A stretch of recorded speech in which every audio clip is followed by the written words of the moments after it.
Hi hello ಎಲ್ಲರಿಗೂ ನಮಸ್ಕಾರ. ಇವತ್ತು ನಾನು ಶುಕ್ರವಾರದ ಲಾಗನ ಶೇರ್ ಮಾಡ್ತಾ ಇದ್ದೀನಿ. ಏನಪ್ಪ ಬೆಳಗ್ಗೆನೇ ಬೆಣ್ಣೆ ತೊಗೊಬಂದ್ಬಿಟ್ಟಿದ್ದಾಳೆ ಅನ್ಕೋತೀರಾ? ಹೌದು, ಬೆಣ್ಣೆ ಕರಗಿಸಿರಲಿಲ್ಲ, ಕರಗಿಸ್ತಾ ಇದ್ದೀನಿ. ಫ್ರಿಜ್ಜಲ್ಲಿ ಇಟ್ಟಿದ್ದೆ, ರೂಮ್ ಟೆಂಪ್ರೇಚರ್ ಬರಲಿ ಅಂದ್ಬಿಟ್ಟು ತೆಗೆದು ಹೊರಗಡೆ ಇಟ್ಟೆ. ಏಕೆಂದರೆ ಕೋಲ್ಡ್ ಇರಬೇಕಾದ್ರೆ ಬೆಣ್ಣೆ ಕರಗಿಸಿದ್ರೆ ಬೆಣ್ಣೆ ಆ ಒಂದು ಇದು ಮರಳಾಗಿರೋ ಬರುತ್ತಲ್ಲ, ಆ ಥರ ಬರೋದೇ ಇಲ್ಲ. ಆಮೇಲೆ ಅದ್ರ ಘಮನಾದರೂ ಅಷ್ಟೇ ಫುಲ್ಲು ರೂಮ್ ಟೆಂಪ್ರೇಚರಲ್ಲಿ ಆ ಬೆಣ್ಣೆ ಇದ್ದರೆ ಮಾತ್ರ ನಿಜವಾದ ತುಪ್ಪದ ಘಮ ಬರೋದು. ಹಾಗಾಗಿ ತೆಗೆದಿಡ್ತಾ ಇದ್ದೀನಿ. ಇನ್ನು ನಾನು ತುಪ್ಪ ಘಮ ಘಮ ಅನ್ನಬೇಕು ಅಂದರೆ ಇವೆರಡು ವಸ್ತುಗಳನ್ನ ಖಂಡಿತ ಮಿಸ್ ಮಾಡಬೇಡಿ. ಒಂದು ಕಾಲು ಸ್ಪೂನಷ್ಟು ಮೆಂತ್ಯ ಹಾಕ್ಕೊಂಡಿದ್ದೀನಿ, ಒಂದು ಕಾಲು ಸ್ಪೂನಷ್ಟು ಜೀರಿಗೆ ಹಾಕ್ಕೊಂಡು ಹುರ್ಕೊಂಡು ಅದನ್ನು ನೈಸಾಗಿ ಪೌಡ್ರ್ ಮಾಡ್ಕೊಳ್ತೀನಿ. ಅದನ್ನು ಬೆಣ್ಣೆ ಕರಗಿಸಿ ನಾನು ಸ್ವಲ್ಪ ಹೊತ್ತು ಬೆಣ್ಣೆ ಕರಗ್ತಾ ಇದ್ದೀನಿ, ಒಂದು 2 ನಿಮಿಷ ಇದೆ ಅಂತನೋ ಹಾಗೆ ಈ ಪೌಡ್ರನ್ನ ಹಾಕಿದ್ರೆ ಘಮ ಘಮ ಘಮ ಅಂತ ಇರುತ್ತೆ. ಸೈಕಾಗಿರುತ್ತೆ ತುಪ್ಪ ಮಾತ್ರ, ಆಯಿತಾ? ಇನ್ನು ತುಪ್ಪ ಕರಗಿಸೋದಕ್ಕೆ, ಬೆಣ್ಣೆ ಕರಗಿಸೋದಕ್ಕೆ ಏನು ಬೇಕಾದ್ರೂ ಅಂದ್ಕೋಬೋದು.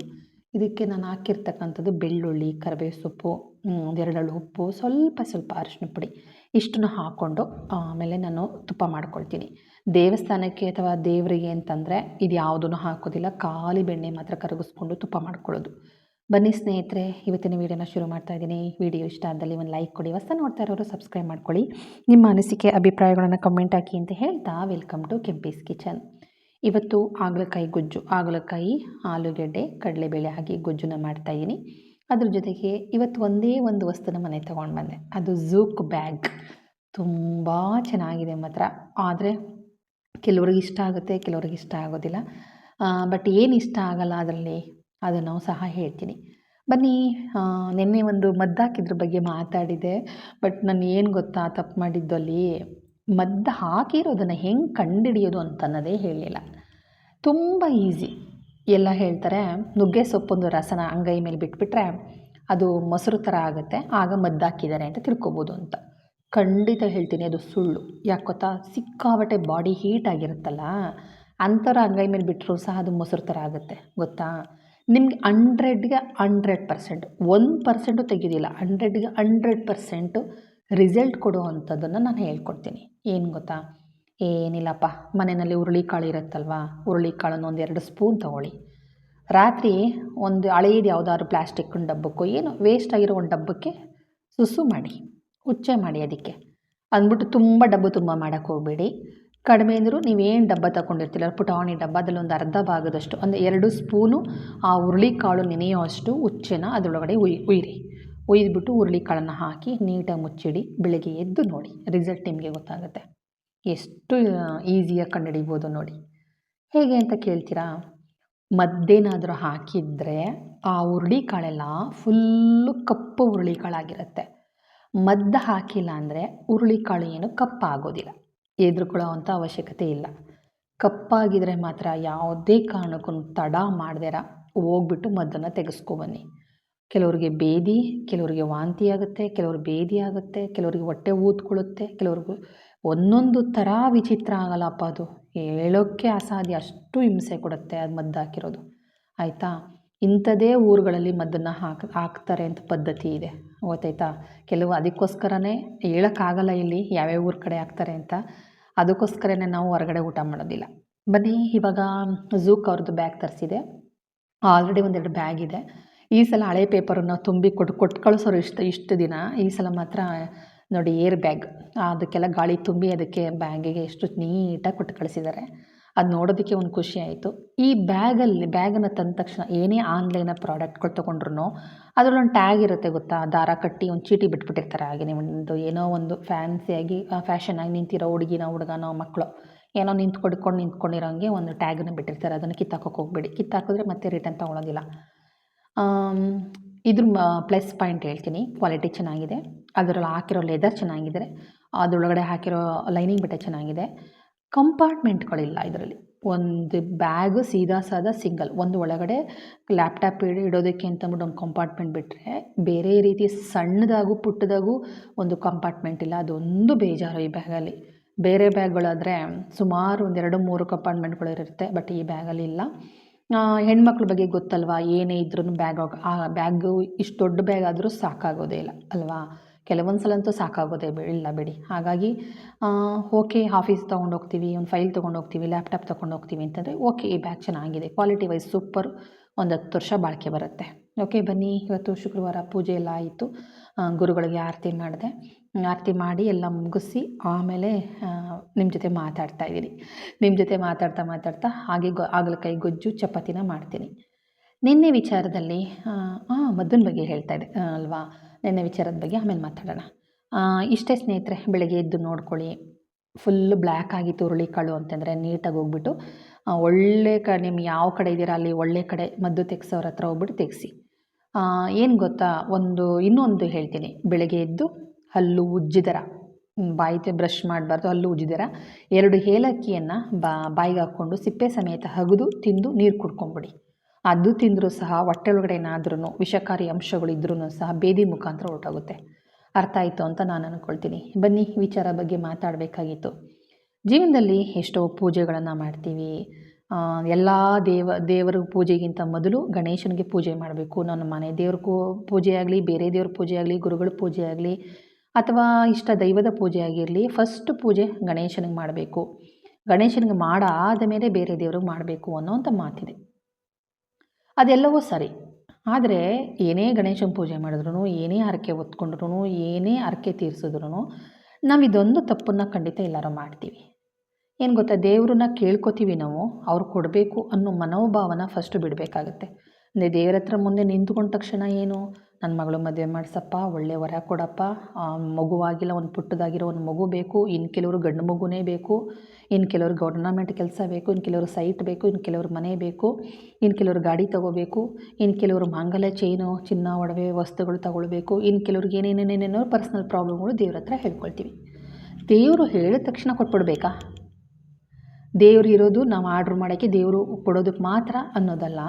ಈ ತಪ್ಪನ್ನು ನೀವು ಗಣೇಶನ ಪೂಜೆ ಮಾಡಿ, ಏನೇ ಪೂಜೆ ಮಾಡಿ, ನಾನು ಬೇಡ ಅಂತನಲ್ಲ, ಗಣೇಶನ ಪೂಜೆ ಮಾಡೋದಕ್ಕೂ ಮುನ್ನ ಇದೊಂದು 4 ಮಾತುಗಳನ್ನು ನಿಮ್ಮ ಬಾಯಿಂದ ಬರಲೇಬೇಕು. ಬರಲಿಲ್ಲ ಅಂತಂದರೆ ಖಂಡಿತ ನಾವು ಅಂದ್ಕೊಂಡದ್ದು ಕೆಲಸ ಸಕ್ಸಸ್ ಆಗೋದಿಲ್ಲ. ಏನಂತ ಬ್ರಹ್ಮವಿದ್ಯೆ ಅಂತೂ ಖಂಡಿತ ಅಲ್ಲ. ಇಷ್ಟೇ ಸ್ನೇಹಿತರೆ, ಭಗವಂತ ನಿನ್ನ ಹತ್ರ ಬಂದಿದ್ದೀನಿ, ನನ್ನ ಮನಸ್ಸಿನಲ್ಲಿ ಏನಿದೆ ಅಂತ ನಿನಗೆ ಗೊತ್ತು. ನಾನು ಕೇಳ್ಕೊಳ್ಳೋದು ಇಷ್ಟೇ, ನನಗೆ ಗೊತ್ತಿಲ್ಲದೇನೋ, ನನಗೆ ತಿಳಿದೇನೋ, ನನ್ನ ಪರಿಚಯ ಇರೋರು ಇಲ್ಲದೇ ಇರೋರಿಗಾಗಲಿ ನನ್ನಿಂದ ತೊಂದರೆ ಆಗಿದ್ದರೆ ದಯವಿಟ್ಟು ನನಗೆ ಕ್ಷಮಿಸು ಪರಮಾತ್ಮ. ಅವ್ರು ಹಾಕಿರೋ ಶಾಪ ಧೂಪಗಳು ನನ್ನ ಕುಟುಂಬಕ್ಕೆ, ನನ್ನ ಕೆಲಸಗಳಿಗೆ ಅಡ್ಡಿ ಅಡೆತಡೆಗಳು ಆಗದೇ ಇರಲಿ ತಂದೆ. ನಮ್ಮ ಅತ್ತೆ ಮಾವನ ಆಶೀರ್ವಾದ ನನಗೆ ಬೇಕು.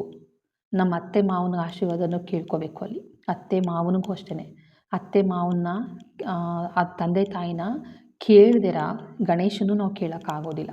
ಫಸ್ಟ್ ಅವರನ್ನು ಕೇಳಿಕೊಂಡು ಅತ್ತೆ ಮಾವನ ಹೆಸ್ರು ಹೇಳಿ ನಮ್ಗೆ ಒಳ್ಳೇದು ಮಾಡಿ, ನಾವು ಇಂಥ ಕಡೆ ಬಂದಿದ್ದೀವಿ, ಪೂಜೆ ಮಾಡಿಸ್ತಾ ಇದ್ದೀವಿ, ನನ್ನ ಮಗುಗೆ ಒಳ್ಳೇದಾಗಲಿ, ನಮ್ಗೆ ಇಂಥದ್ದೇ ಬೇಕು ಅಂದ್ಬಿಟ್ಟು ಅತ್ತೆ ಮಾವ ಅಪ್ಪ ಅಮ್ಮನ ನೆನೆಸ್ಕೊಂಡು ನಾವು ಮಾಡಿರೋ ತಪ್ಪನ್ನು ಕ್ಷಮಿಸು ಅಂತ ಕೇಳಿಕೊಂಡು ನಾವು ದೇವರಲ್ಲಿ ಪ್ರಾರ್ಥನೆಯನ್ನು ಹೇಳಬೇಕು. ಆಮೇಲೆ ಗಣೇಶನ ಪೂಜೆ ಮಾಡಿ ಆಮೇಲೆ ಮಿಕ್ಕಿದ್ದು ಯಾವ ದೇವ್ರ ಪೂಜೆ ಬೇಕಾದ್ರೂ ಮಾಡ್ಕೋಬೋದು. ಫಸ್ಟು ಇದನ್ನು ನಾವು ಒಪ್ಕೊಳ್ಳೋದೇ ಇಲ್ಲ ಯಾರೂ. ದೇವ್ರ ಹತ್ರ ನಿಂತ್ಕೊಂಡ ತಕ್ಷಣ ಹೋಗುತ್ತೆ. ಶತಾಬ್ದಿ ಎಕ್ಸ್ಪ್ರೆಸ್ ಥರ, ರಾಜಧಾನಿ ಎಕ್ಸ್ಪ್ರೆಸ್ ಥರ ಹೋಗ್ತಾ ಇರುತ್ತೆ ಲಿಸ್ಟ್. ಬರೀ ಹೆಂಗೆ ಅಂದರೆ ಕೊಡಬೇಕು ಅವನು ಅಷ್ಟೇ ಅನ್ನೋ ರೀತಿನಲ್ಲಿ ಹೋಗುತ್ತೆ. ಅದನ್ನು ನಾವು ಮಾಡಿರೋ ತಪ್ಪನ್ನು ನಾವು ಯಾವತ್ತೂ ಒಪ್ಕೊಳ್ಳೋಕೆ ರೆಡಿ ಇರೋದಿಲ್ಲ. ಇವತ್ತು ನಾವು ಕರ್ಮ ಮಾಡ್ತಾಯಿದ್ದೀವಿ ಅಂತಂದರೆ ಆ ಕರ್ಮಕ್ಕೆ ನಾವೇ ಕಾರಣಕರ್ತರು. ಹೌದು, ನಾವು ಏನೇ ತಪ್ಪು ಮಾಡಿದ್ರೂ ನಮ್ಮಿಂದನೇ ಆ ತಪ್ಪುಗಳು ಶುರುವಾಗೋದು. ಒಂದು ಒಳ್ಳೇದು ನಾವು ಮಾಡಿದ್ರೂ ಆ ಒಳ್ಳೇದಕ್ಕೂ ಸಹ ನಮ್ಮಿಂದನೇ ಸಹ ಆಗೋದು ಹೊರತು ಬೇರೆಯವರಿಂದ ಅಲ್ಲ. ನಾವು ಒಂದು ಒಳ್ಳೇದು ಮಾಡ್ತಾಯಿದ್ದೀವಿ ಅಂತಂದರೆ ನಮ್ಮಿಂದ ಏನೋ ಒಂದು ಒಳ್ಳೇದು ಆಗಿರುತ್ತೆ. ಕೂತ್ಕೊಂಡೆಲ್ಲ ಯೋಚನೆ ಮಾಡಿದ್ರೆ ಅದು ಅರ್ಥವೋ ಅದೆಲ್ಲ ಗೊತ್ತಾಗುತ್ತೆ.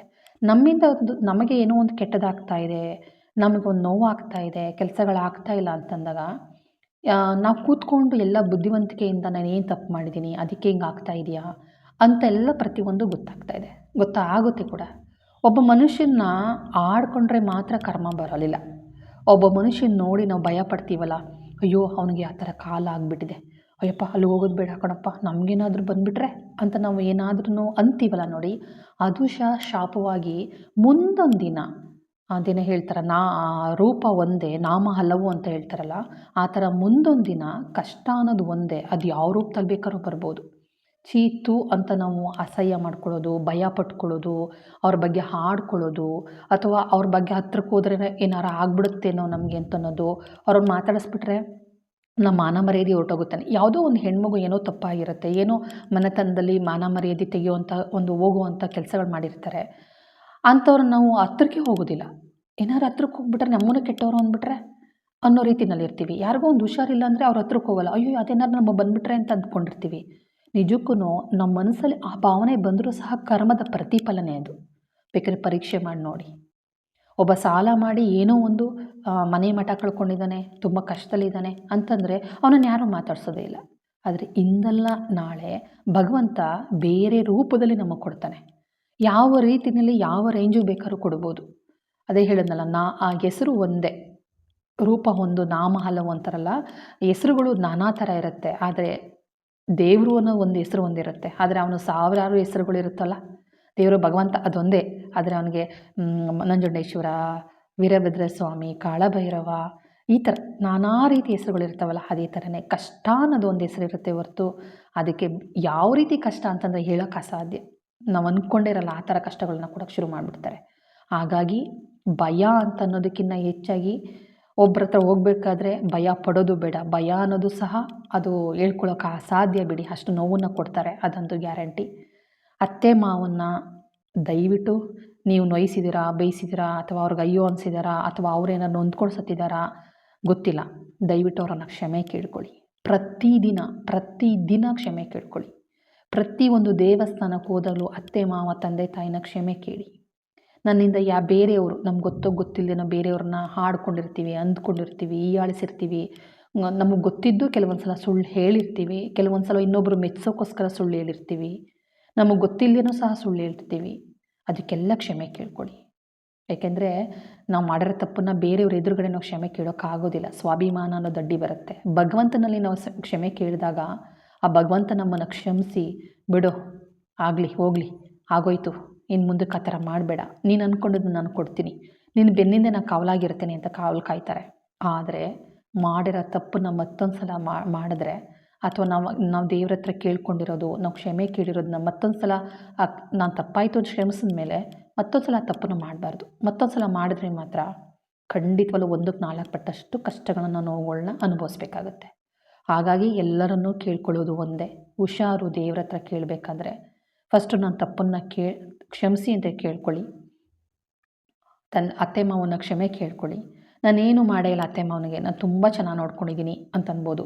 ಮನಸ್ಸಲ್ಲಿ ಬಂದಿರುತ್ತಲ್ವ, ನನ್ನ ಗಂಡನ ಕೈಲೇ ಸೇವೆ ಮಾಡಿಸ್ಕೋಬೇಕಾ, ಅವ್ರ ಹೆಣ್ಮಗಳಿಲ್ವಾ, ಇನ್ನೊಬ್ಬ ಮಗ ಇಲ್ವಾ, ಅವನ ಮನೆಗೆ ಹೋಗಿ ಮಾಡಿಸ್ಕೋಬೇಕು, ನಾನೇ ಊಟಕ್ಕೆ ಇಕ್ಬೇಕು ಏನೋ ಒಂದು ನಾನಾ ಕಾರಣದಿಂದ ಬಾಯಿ ಬಿಟ್ಟು ಬೈಯೋಕ್ಕಾಗಲಿಲ್ಲ ಅಂದ್ರೂ ಮನಸ್ಸಲ್ಲಿ ಅದು ಬೈಕೊಂಡಿರ್ತೀವಲ್ವ.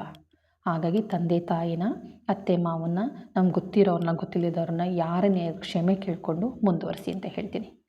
ನಾವು ಮಾಡಿರೋ ತಪ್ಪುಗಳು ತುಂಬ ಇದ್ದಾವೆ, ಅದು ಹೇಳ್ಕೊಳ್ಳೋಕ್ಕೆ ಆಗೋದಿಲ್ಲ. ಒಬ್ಬ ಮೈಯೆಲ್ಲ ಕೊಳೆ ಮಾಡಿಕೊಂಡು ಒಬ್ಬ ಹುಚ್ಚಿನ ಥರ ಒಬ್ಬ ಕೂತಿದ್ದಾನೆ ಅಂತಂದರೆ ಎಷ್ಟೋ ಜನ ಅಂತ ಉಗುಳನ್ನ ಆ ಕಡೆ ಉಗಿದ್ಬಿಟ್ಟು ಅಸಹ್ಯ ಮಾಡ್ಕೊಂಡ ತಕ್ಷಣ ನನಗೆ ವಾಮಿಟ್ ಬರೋಂಗಾಗುತ್ತೆ. ಅವ್ರು ನೋಡ್ತಾ ಇದ್ದರೆ ಅಸಹ್ಯ ಆಗುತ್ತೆ. ಆ ಕಡೆ ಹೋದರೆ ಊಟನೇ ಸೇರಲ್ಲ ಅಂದ್ಕೊಂಬಿಟ್ಟು ಆ ಕಡೆ ಒಂದು ಉಗುಳನ್ನ ಉಗಿದ್ಬಿಟ್ಟು ಆ ಕಡೆ ಹೋಗ್ತಾರೆ. ನಾವು ಕೇಳಿರ್ತೀವಿ, ಯಾಕೆ ಆ ವ್ಯಕ್ತಿನ ನೋಡಿ ಉಗಿದ್ರಿ ಅಂದರೆ, ಇಲ್ಲಪ್ಪ ನೋಡ್ತಿದ್ದ ತಕ್ಷಣ ವಾಮಿಟ್ ಬರೋಂಗಾಯ್ತು, ಮತ್ತು ಉಗುಳು ಬಂತು ಉಗಿದೆ ಅಂತ ಹೇಳ್ತಾರೆ. ಪ್ರತಿಫಲ ಅಲ್ಲೇ ಬಂತಾ? ಕರ್ಮದ ಪ್ರತಿಫಲ ಹೌದಲ್ವಾ? ಆದರೆ ಉಗಿದು ಪ್ರತಿಫಲ ಬೇರೆ ಥರ ಕೊಡ್ತಾರೆ. ನಿನ್ನ ಕಾಲು ಗಾಯ ಆಗ್ಬೋದು, ನಿನ್ನ ಕಾಲು ಕತ್ತರಿಸೋ ಮಟ್ಟಿಗೆ ಹುಳಗಳು ಬರ್ಬೋದು, ಬೇರೆಯವರು ನೋಡಿಕೊಂಡು ಬೇರೆ ರೀತಿಯಲ್ಲಿ ನಿನಗೆ ಅಸಹ್ಯ ಪಟ್ಕೊಳ್ಳೋ ಅಂಥ ಸ್ಥಿತಿಗಳನ್ನ ಭಗವಂತ ಕೊಟ್ಬಿಡ್ತಾರೆ. ಹಾಗಾಗಿ ದಯವಿಟ್ಟು ಯಾವುದನ್ನೇ ಆಗಲಿ ನೀವು ಮಾಡಿರೋ ತಪ್ಪನ್ನು ಒಪ್ಕೊಳ್ಳಿ. ಯಾವುದನ್ನೇ ಆಗಲಿ ಚೀತು ಅನ್ನೋದಕ್ಕೆ ಹೋಗಬೇಡಿ. ಒಬ್ಬ ಮನುಷ್ಯನ ನೋಡಿ ಹೀಯಾಳಿಸ್ಬೇಡಿ, ಹಂಗಿಸ್ಬೇಡಿ, ನೋಯಿಸೋದಕ್ಕೆ ಹೋಗಬೇಡಿ. ಒಂದು ಕೆಲಸಗಳು ಆಗಬೇಕು ಅಂದರೆ ಇವನ್ನೆಲ್ಲನೂ ದೇವ್ರ ಹತ್ರ ನೀವು ಕೇಳಿಕೊಂಡು ಆಮೇಲೆ ನೀವು ನಿಮ್ಮ ಇಷ್ಟಾರ್ಥಗಳನ್ನು ದೇವ್ರ ಹತ್ರ ಕೋರಿಕೆ ಇಟ್ಟರೆ ಖಂಡಿತವಾಗ್ಲೂ ನಿಮ್ಗೆ ಏನು ಬೇಕು ಭಗವಂತ ಅಲ್ಲೇ ಸಲ್ಲಿಸ್ತಾರೆ. ಇಲ್ಲ ಅಂತಂದರೆ ಖಂಡಿತ ನಾವೇನು ಅಂದ್ಕೊಂಡ್ರೂ ಸಿಗಲ್ಲ ಅದು. ಫಸ್ಟು ನಾವು ಕ್ಷಮೆ ಕೇಳಿದೆ ಖಂಡಿತ ನಾವು ಎಷ್ಟೇ ಬೇಡಿ ಕಾಡಿ ನೀವೇನೇ ಅರ್ಕ ಹೊತ್ಕೊಂಡ್ರು, ನೀನು 4 ಮರಿಯಲ್ಲ 16 ಮರಿ ಕೊಡ್ತೀನಿ ಅಂದ್ರೂ ದೇವರು ಒಲಿಯೋದಿಲ್ಲ. ಅದನ್ನ ಅರ್ಥ ಮಾಡ್ಕೊಳ್ಳಿ. 1 kg ಇಲ್ಲ 10 kg ಬಂಗಾರ ಕೊಡ್ತೀನಿ ಅಂದ್ರೂ ಒಲಿಯೋದಿಲ್ಲ, ಅದಂತೂ ನಿಜ. ಆದರೆ ದೇವ್ರ ಹತ್ರ ಮೊದಲು ಕ್ಷಮೆಯನ್ನು ಕೇಳಬೇಕಾಗತ್ತೆ. ಅವನೇನು ಏನು ಕೇಳಲ್ವಲ್ಲ, ನೀನು ಬೇರೆಯವ್ರ ಹತ್ರ ಹೋಗಿ ಕೇಳು, ನೀ ತಪ್ಪು ಮಾಡಿರೋ ಹತ್ರ ಕೇಳು ಅಂತ ಹೇಳಲ್ವಲ್ಲ, ನನ್ನ ಹತ್ರ ಕೇಳು ಅಂತ ತಾನೇ ಹೇಳೋದು. ಹಾಗಾಗಿ ದೇವ್ರ ಹತ್ರ ಫಸ್ಟು ಕೇಳ್ಕೊಳ್ಳಿ, ಅತ್ತೆ ಮಾವನ ಹತ್ರ ಕೇಳ್ಕೊಳ್ಳಿ, ತಂದೆ ತಾಯಿ ಹತ್ರ ಕೇಳ್ಕೊಳ್ಳಿ ಅಂತ ಹೇಳ್ತೀನಿ. ಬನ್ನಿ ಇವತ್ತು ಗೊಜ್ಜನ್ನೆಲ್ಲ ಮಾಡಾಯಿತು. ಝೂಕ್ ಬ್ಯಾಗ್ ಬಗ್ಗೆ ಏನು ಅನ್ನಿಸ್ತು ಕಮೆಂಟ್ ಹಾಕಿ. ಅದ್ರ ಜೊತೆಗೆ ಹಾಗಲಕಾಯಿ ಗೊಜ್ಜು ಮಾತ್ರ ಸೈಕಾಗಿತ್ತು, ಖಂಡಿತ ಟ್ರೈ ಮಾಡಿ. ಮಾಮೂಲಿ ಚಿಲ್ಲಿ ಪೌಡರ್, ಮಟನ್ ಸಾಂಬಾರಿಗೆ ಏನೇನು ಮಸಾಲ ಹಾಕ್ತೀವೋ ಅದನ್ನು ಹಾಕಿ ಮಾಡಿರೋದು. ಇದು ಇನ್ನೊಂದು ಏನು ಗೊತ್ತಾ, ಇದಕ್ಕೆ ಹುಣಸೆಹಣ್ಣು ಹಾಕಿದ್ದೀನಿ. ಸ್ವಲ್ಪ ಹುಣಸೆಹಣ್ಣು ಹಾಕಿದ್ರೆ ಟೇಸ್ಟ್ ಚೆನ್ನಾಗಿರುತ್ತೆ, ಜಾಸ್ತಿ ಏನಿಲ್ಲ. ಒಂದು ಎಷ್ಟು ಅಂತ ಹೇಳಿದ್ರೆ ಪುಟ್ಟದಾಗಿ ಒಂದು ಸಣ್ಣಕ್ಕೆ ಒಂದು ಹುಣಸೆ ಬೀಜದಷ್ಟು ಹುಣಸೆಹಣ್ಣನ್ನು ಹಾಕಿದ್ದೀನಿ. ಟೇಸ್ಟ್ ಮಾತ್ರ ತುಂಬ ಚೆನ್ನಾಗಿರುತ್ತೆ, ಹುಣಸೆಹಣ್ಣು ಹಾಕಲೇಬೇಕು. ಈಗ ನೀಟಾಗಿ ಪಾತ್ರೆಗಳೆಲ್ಲ ತೊಳೆದು ಇಟ್ಕೊಂಬಿಟ್ಟು, ನಮ್ಮನೆ ವಾಷಿಂಗ್ ಮಿಷಿನ್ ಬಗ್ಗೆ ಕೇಳ್ತಾ ಇದ್ರಿ, ಅದ್ರ ಬಗ್ಗೆನೂ ಖಂಡಿತ ಮಾತಾಡ್ತೀನಿ. ವಾಷಿಂಗ್ ಮಿಷಿನಲ್ಲಿ ಬಟ್ಟೆ ತುಂಬ ಚೆನ್ನಾಗಿ ಕೊಳೆ ಹೋಗುತ್ತೆ. ತಗೊಳ್ಳಿ ಅಂತ ನಾನು ಹೇಳೋದಿಲ್ಲ, ಇಷ್ಟ ಇದ್ದರೆ ಖಂಡಿತ ತೊಗೋಬೋದು, ಆಯಿತಾ. ಆದರೆ ಎಲ್ಲ ಶೋರೂಮ್ಗಳಲ್ಲೂ ಒಂದೊಂದು ಪೀಸ್ ಇಟ್ಟಿರ್ತಾರೆ, 2 ಪೀಸ್ ಇಟ್ಟಿರ್ತಾರೆ, ಅಂಥ ಕಡೆ ಹೋಗಬೇಡಿ. IFB ಅಂತಂದ್ಬಿಟ್ಟೆ ಒಂದು ಅಂಗಡಿ ಇರುತ್ತೆ, ಅಲ್ಲಿ IFB ಬಿಟ್ಟರೆ ಬೇರೆ ಥರ ಕಂಪ್ನಿಗಳು ಯಾವುದೇ ಬ್ರ್ಯಾಂಡ್ ವಸ್ತುಗಳು ಇರೋದಿಲ್ಲ, ಯಾವುದೂ ಇರೋದಿಲ್ಲ. IFB ಮಾತ್ರ ಇರೋದು. IFBನೇ ತೊಗೊಳ್ಳಿ, ತುಂಬ ಚೆನ್ನಾಗಿದೆ. ಇದು ಟಾಪ್ ಲೋಡು, ಸೆಮಿ ಆಟೋಮೆಟಿಕ್, ತುಂಬ ಚೆನ್ನಾಗಿದೆ. ನಾನು ಬಳಸೋದು ಏರಿಯಲ್ಲು ಲಿಕ್ವಿಡ್ಡು. ಆಲ್ರೆಡಿ ನಾನು ಬಟ್ಟೆನ ನೆನೆ ಹಾಕಿದೆ.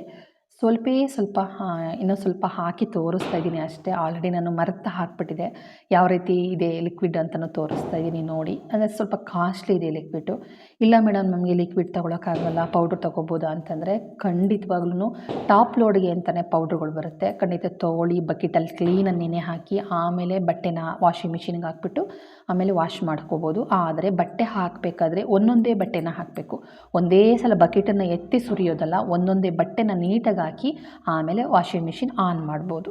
ಇದಿಷ್ಟು ಮಾತ್ರ ನಾನು ಹೇಳ್ತೀನಿ. ವಾಷಿಂಗ್ ಮಿಷಿನ್ ಬಗ್ಗೆ ತಿಳ್ಕೊಬೇಕು ಅಂದರೆ ತುಂಬ ಇದೆ, ಸೂಕ್ಷ್ಮ ಬಳಸಬೇಕು ಅಂತ ಹೇಳ್ತಾ ಈ ನನ್ನ ಪುಟ್ಟ ವಿಡಿಯೋನ ಇಲ್ಲಿಗೆ ಮುಗಿಸ್ತಾ ಇದ್ದೀನಿ. ಈಗ ತೋರಿಸ್ತಿದ್ದೀನಲ್ಲ ಪೊರ್ಕೆ, ಆ ಪೊರ್ಕೆ ಬಗ್ಗೆನೂ ನಾಳೆ ಮಾತಾಡ್ತೀನಿ ಅಂತ ಹೇಳ್ತೀನಿ.